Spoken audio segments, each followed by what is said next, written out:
بزرگ و عزیز دوستو، جو دین اللہ تعالیٰ نے اپنے نبی کے ذریعے سے بھیجا ہے،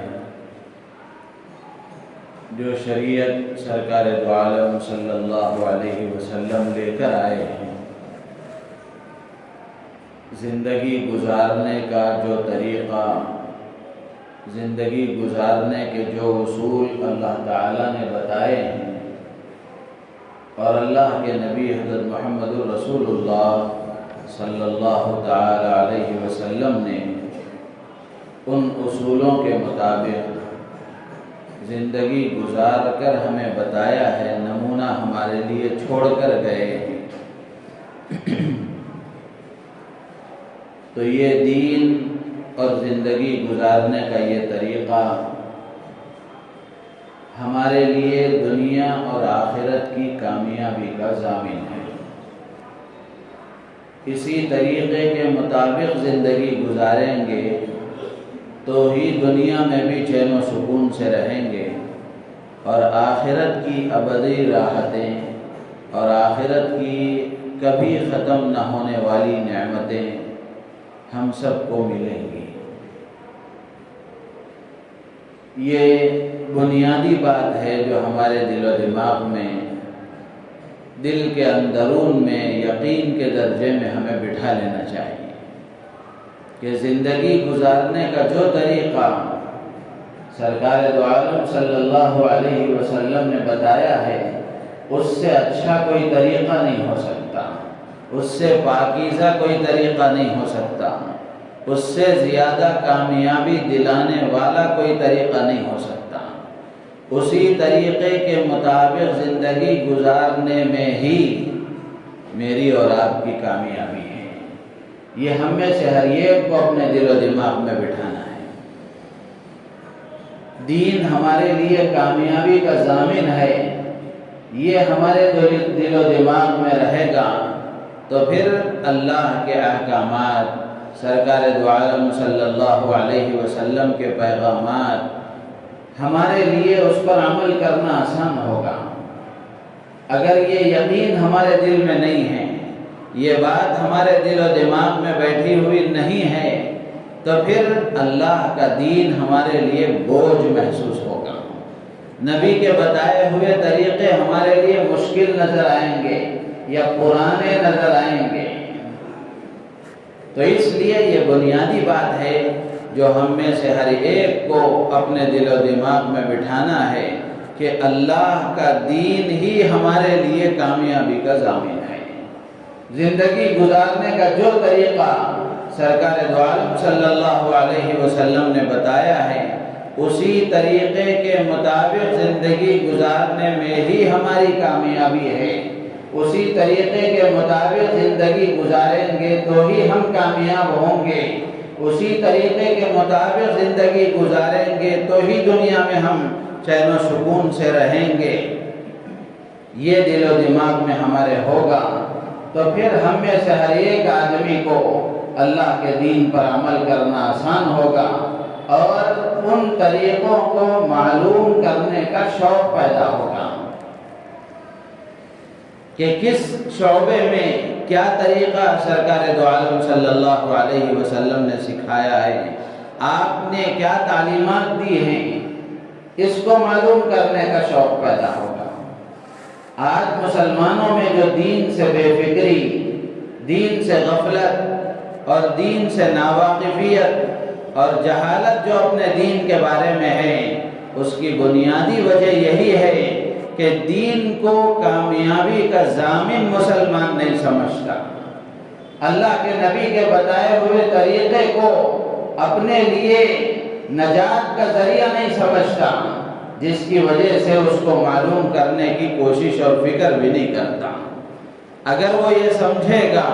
کہ دین ہی میرے لیے نجات کا ذریعہ ہے، زندگی گزارنے کا جو طریقہ سرکار دو عالم صلی اللہ علیہ وسلم نے بتایا ہے، وہی طریقہ میرے لیے نجات دلانے والا، وہی طریقہ میرے لیے دنیا میں راحت کا ضامن ہے، وہی طریقہ مجھے آخرت میں بھی کامیاب کرنے والا ہے، یہ یقین کے ساتھ دل و دماغ میں جب مسلمان کے بیٹھے گا تو وہ زندگی کے ہر لمحے میں، ہر شعبے میں نبی کا طریقہ معلوم کرنے کی کوشش کرے گا۔ دنیا میں ہم دیکھتے ہیں کوئی آدمی کوئی کاروبار شروع کرتا ہے یا کوئی کام کرنا چاہتا ہے تو وہ اس لائن کے ماہرین سے مشورہ کرتا ہے، اس لائن کے ماہرین سے معلوم کرتا ہے کہ میں یہ کام کس طرح کروں گا تو کارگر ہوگا، کس طرح کروں گا تو یہ کام صحیح طریقے سے ہوگا۔ یہ کاروبار میں شروع کرنا چاہتا ہوں تو اس کاروبار کے اونچ نیچ کیا ہیں اس کو معلوم کرتا ہے، اور پھر ماہرین کے مشورے کے مطابق عمل کرتا ہے۔ اللہ کے نبی کے ارشادات کے مطابق، اللہ کے نبی کے بتائے ہوئے طریقے کے مطابق اگر زندگی گزارے گا تو پھر وہ دنیا میں بھی راحت کے ساتھ رہے گا اور آخرت کی ابدی نعمتوں سے بھی مالا مال ہوگا۔ اسی طرح دوسری چیز ہے کہ دین صرف نماز روزہ کر لینے سے دین کے سارے تقاضے پورے نہیں ہو جاتے ہیں۔ چند ظاہری اعمال کا مجموعہ دین نہیں ہے،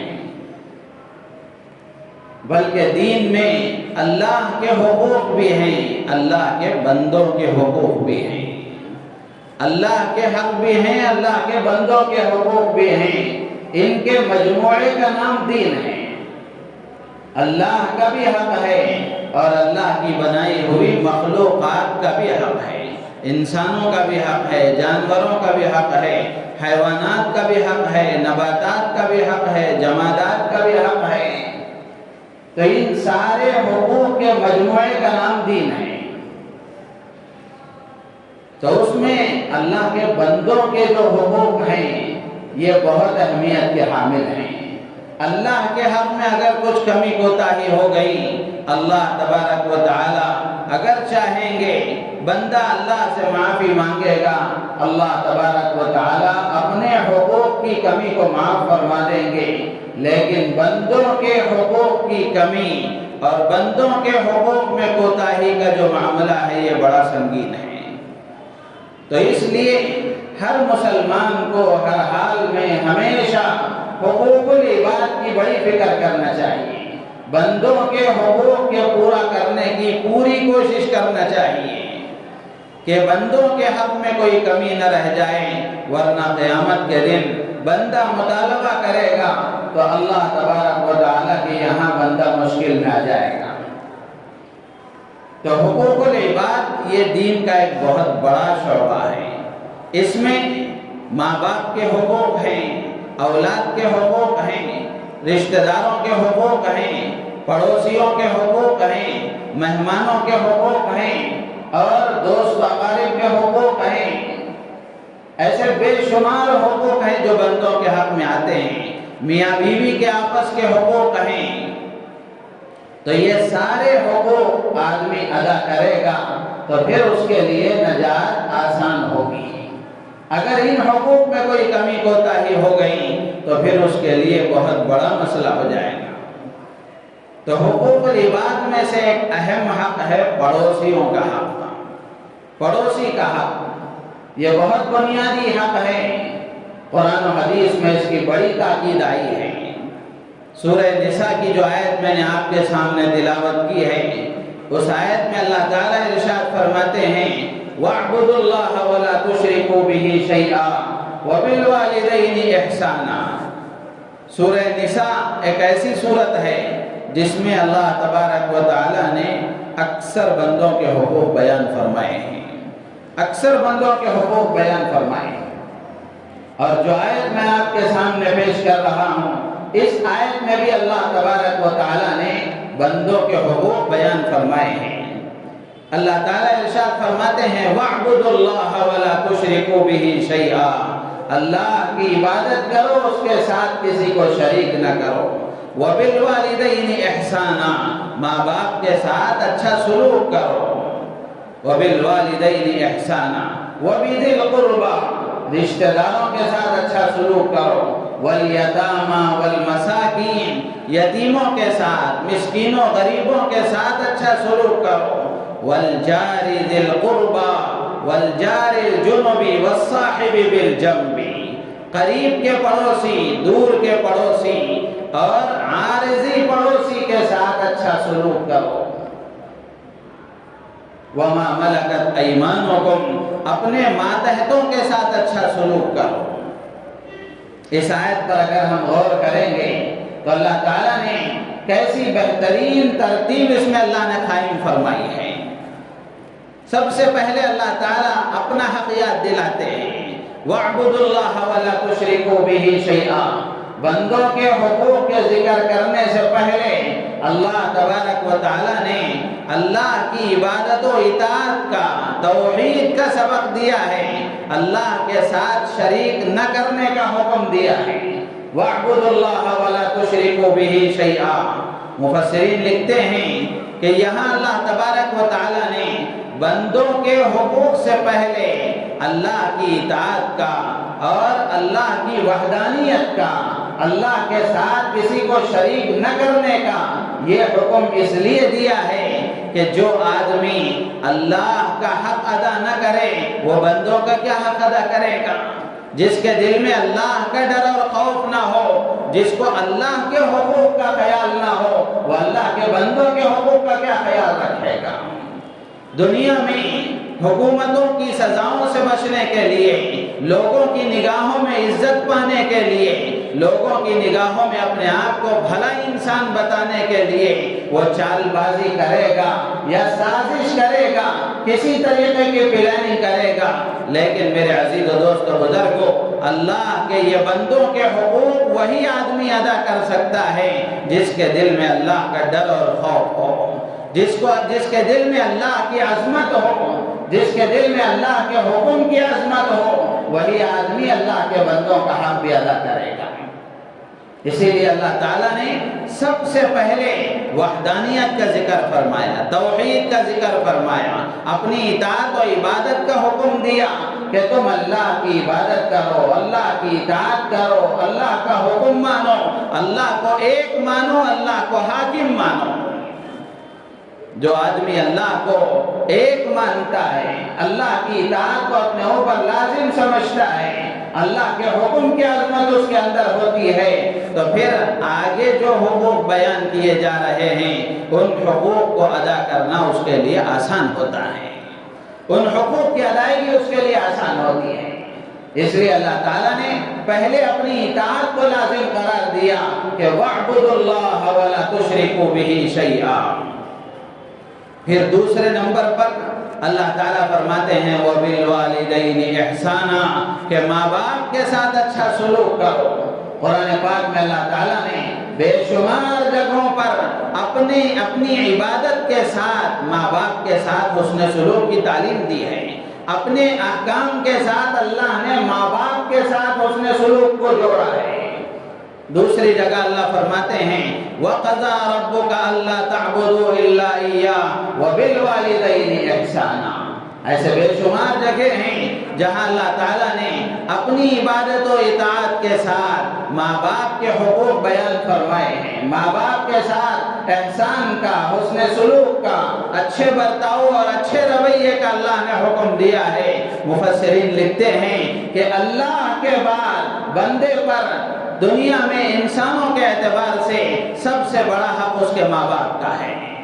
سب سے بڑا حق اس کے ماں باپ کا ہے۔ جو ماں باپ کا حق ادا کرتا ہے، ماں باپ کے ساتھ حسن سلوک کرتا ہے، ماں باپ کے ساتھ اچھا رویہ اختیار کرتا ہے،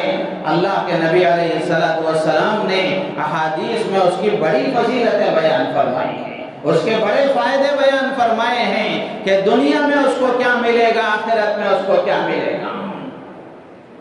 میرے عزیز و دوست بزرگوں،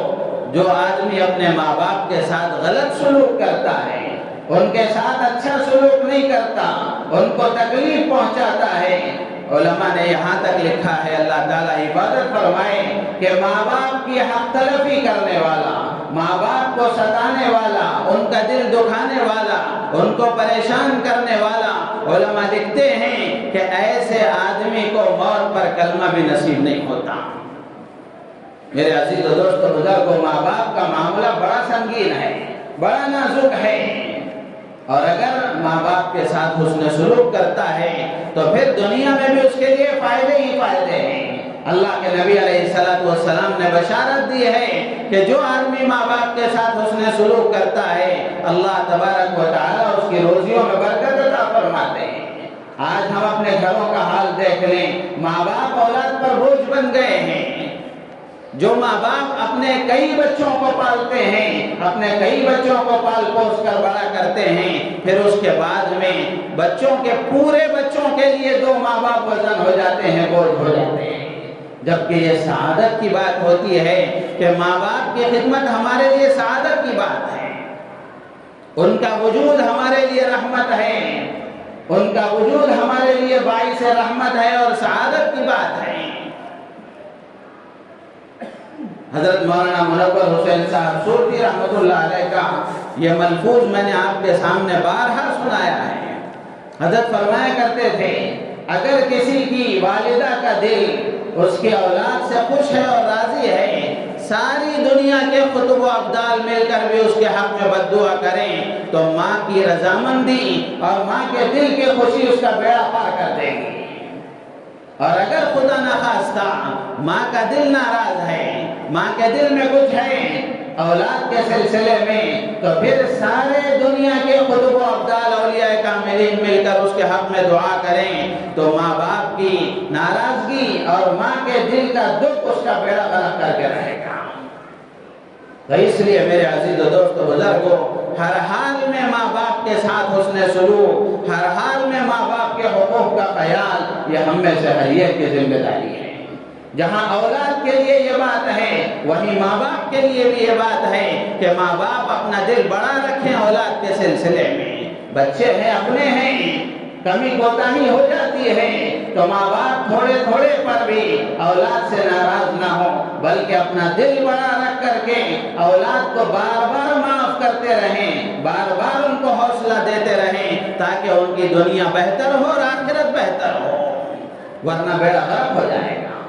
تو دونوں پہلو ہیں، تو ماں باپ کی بھی ذمہ داری ہے اور اولاد کی بھی ذمہ داری ہے کہ اس نازک معاملے میں اپنا پورا خیال رکھیں، ماں باپ کے حقوق کی ادائیگی کی پوری فکر کریں۔ تو میرے عزیز و دوست بزرگ کو دوسرا حق اللہ نے والدین کا بیان فرمایا، پھر اس کے بعد اللہ تعالیٰ فرماتے ہیں وَبِذِي الْقُرْبَى، رشتہ داروں کے ساتھ اچھا سلوک کرو، وَالْيَتَامَى، یتیموں کے ساتھ اچھا سلوک کرو، وَالْمَسَاكِينَ، غریبوں کے ساتھ، ناداروں کے ساتھ، مسکینوں کے ساتھ اچھا سلوک کرو۔ آگے اللہ فرماتے ہیں وَالْجَارِ الْجُنُبِ وَالصَّاحِبِ بِالْجَنبِ، پڑوسیوں کے ساتھ اچھا سلوک کرو۔ آج جو بات عرض کرنی ہے وہ یہی بات کہ پڑوسیوں کے ساتھ اچھا سلوک ہونا چاہیے۔ پڑوسی کا بڑا مرتبہ ہے، بڑا مقام ہے۔ نبی رحمت صلی اللہ تعالی علیہ وسلم نے ارشاد فرمایا کہ جبرائیل امین مجھے پڑوسی کے ساتھ احسان کی اور پڑوسی کے ساتھ حسن سلوک کی اتنی تاکید کرتے تھے اور پڑوسی کے بارے میں اتنے احکامات میرے پاس لے کر آتے تھے کہ اندیشہ تھا اس بات کا، مجھے اندیشہ ہونے لگا اس بات کا کہ کہیں پڑوسی کو وراثت میں بھی حقدار نہ بنا دیا جائے، یعنی کوئی کسی پڑوسی کا انتقال ہو جائے تو انتقال کے بعد میں اس کا جو مال وراثت ہوتا ہے، اس کا جو ترکہ ہوتا ہے، اس میں اس کی اولاد، اس کے رشتہ دار حصہ دار بنتے ہیں۔ اللہ کے نبی فرماتے ہیں کہ جبرائیل پڑوسی کے ساتھ حسن سلوک کی اتنی تاکید کرتے تھے کہ مجھے اندیشہ اور خطرہ ہونے لگا اس بات کا کہ کہیں مال وراثت میں پڑوسی کا بھی حصہ نہ ہو جائے۔ ایک اور روایت میں اللہ کے نبی علیہ السلام نے ارشاد فرمایا کہ محلے میں رہنے والے لوگوں میں اللہ کے نزدیک سب سے بہتر، سب سے افضل، سب سے اچھا، سب سے اعلیٰ، سب سے عرفہ انسان وہ ہے جو اپنے پڑوسی کے حق میں بہتر ہو، جو اپنے پڑوسی کے حق میں بہتر ہو۔ جو اپنے پڑوسی کو تکلیف دیتا ہے اس کے ایمان میں خلل ہے،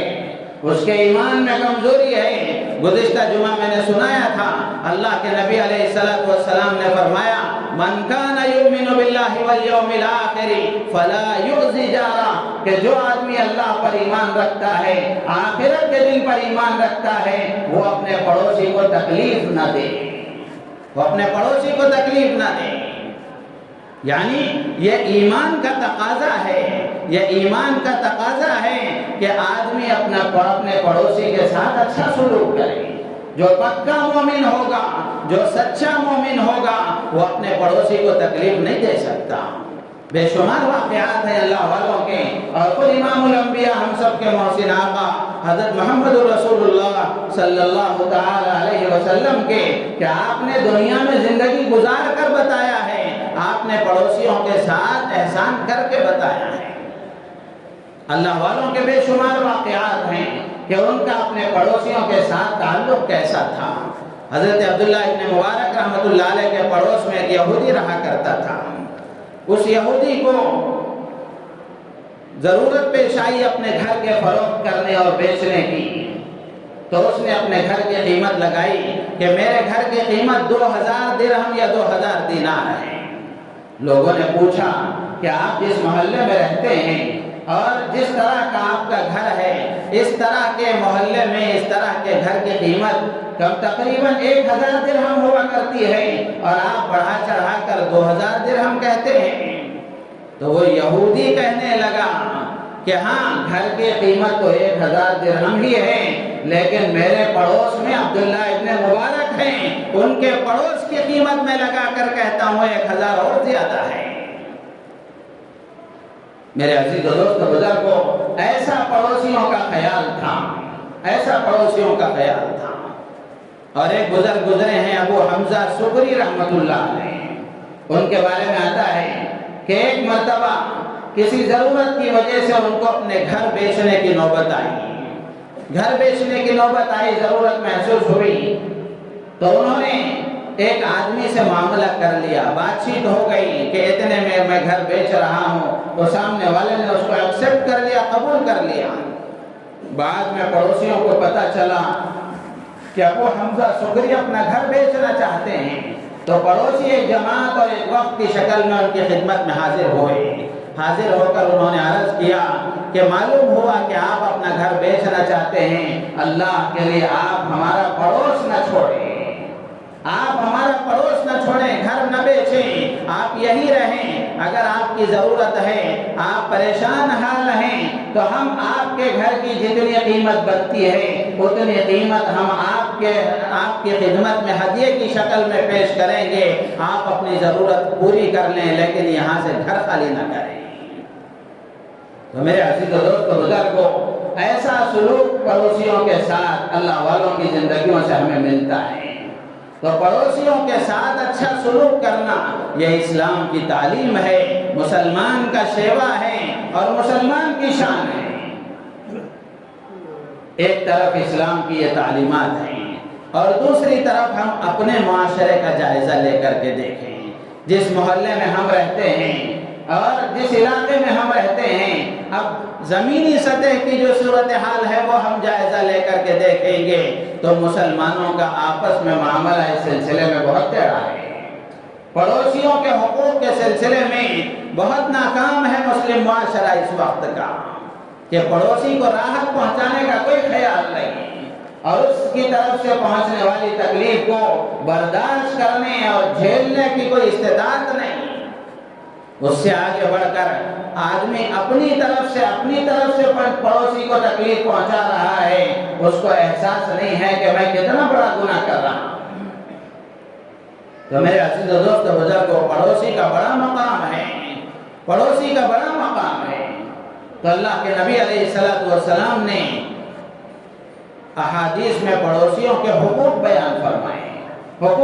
فرمائے کہ پڑوسی کا ہم پر کیا حق بنتا ہے، ایک پڑوسی کا دوسرے پڑوسی پر کیا حق بنتا ہے. اور قرآن پاک میں اللہ تعالیٰ نے اس آیت میں پڑوسیوں کے لیے 3 الفاظ ارشاد فرمائے ہیں: وَالْجَارِ ذِي الْقُرْبَى وَالْجَارِ الْجُنُبِ وَالصَّاحِبِ بِالْجَنبِ.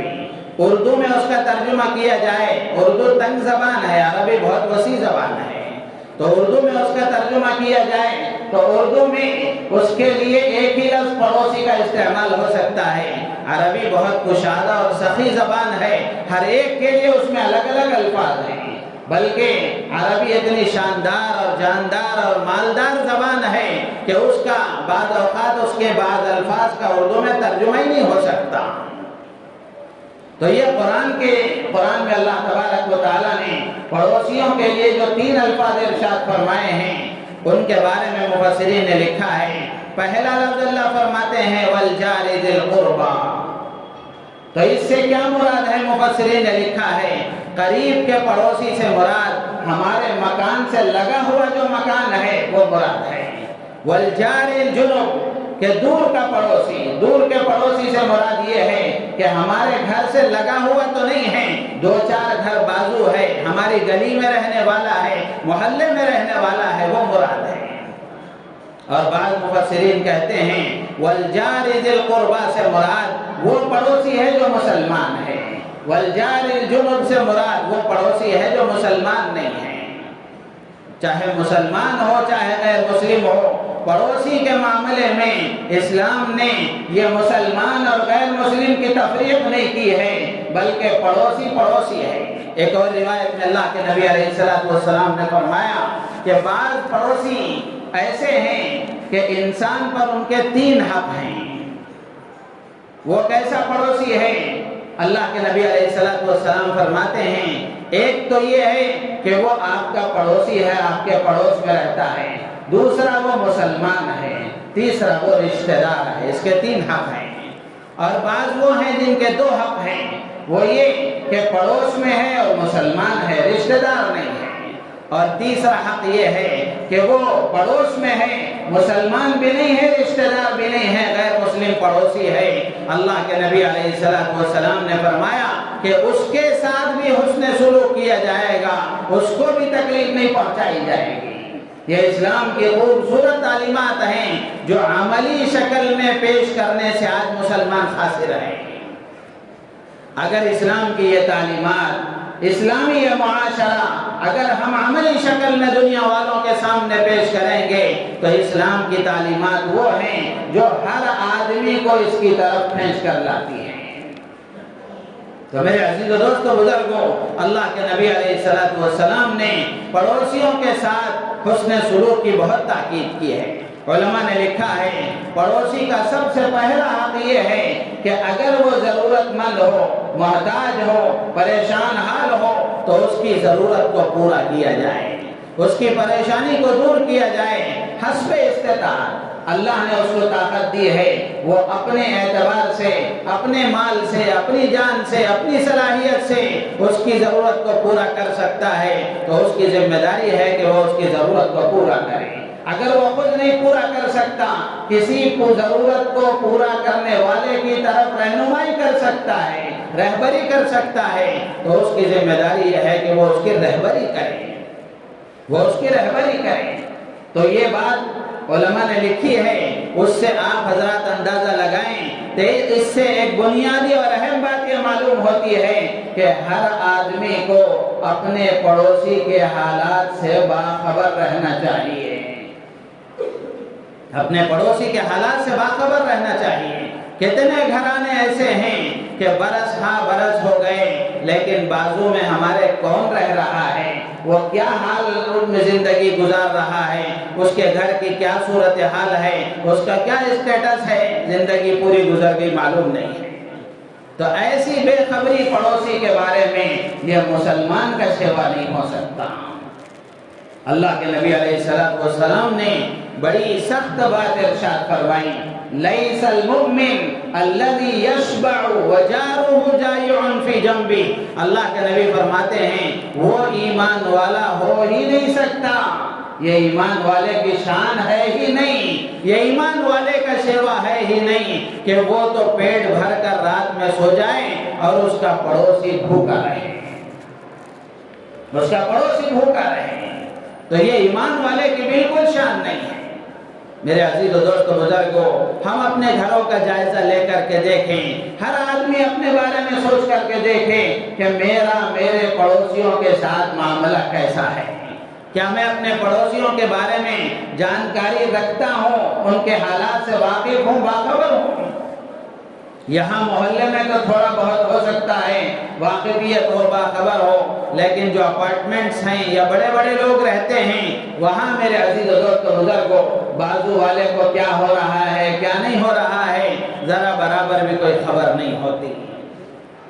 تو اس لیے یہ ایمان والے کی شان ہے کہ وہ اپنے پڑوسی کے حالات سے باخبر رہے۔ اور دوسرا حق علماء نے بیان فرمایا کہ اگر وہ ضرورت مند ہے، پریشان حال ہے، اس کو قرض کی ضرورت ہے، تو اس کو آدمی اس کو چاہیے، اللہ نے اس کو استعداد دی ہے، صلاحیت دی ہے، تو وہ اپنے پڑوسی کو قرض دے۔ شرعی اعتبار سے قرض کی تفصیل یہ ہے کہ پڑوسی کھانے پینے سے تنگ آ چکا ہے، کھانے پینے سے عاجز آ چکا ہے، بہت زیادہ محتاج اور بہت زیادہ پریشان حال ہے، تو اس کو قرض دینا علماء نے لکھا ہے فرض ہے، واجب ہے، اگر یہ صاحب استطاعت ہے۔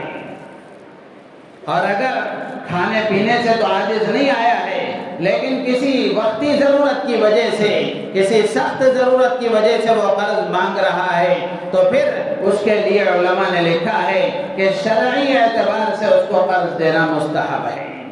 اور اچھی طرح یہ بات یاد رکھنا چاہیے کہ اسلام میں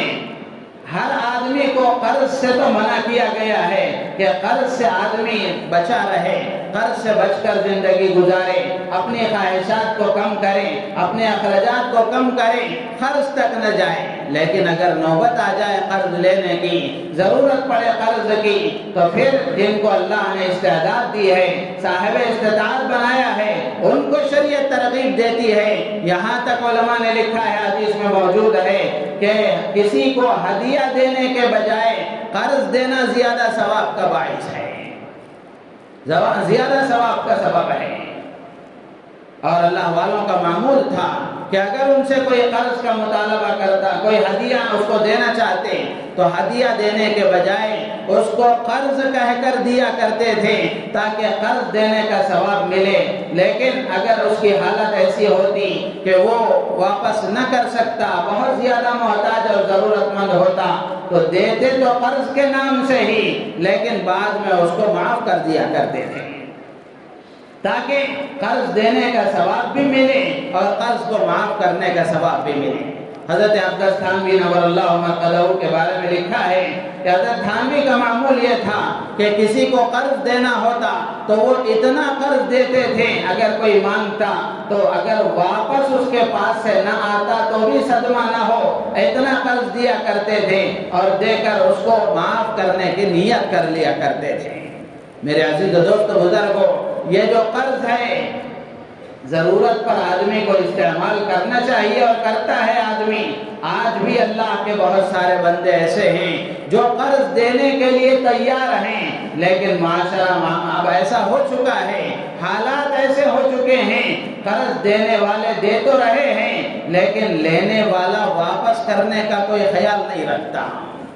لیتے وقت میں جو عاجزی، لیتے وقت میں جو انکساری اور لیتے وقت میں جو منت سماجت ہوتی ہے، جب اس سے قرض کا مطالبہ کیا جائے تو وہ شیر بن جاتا ہے،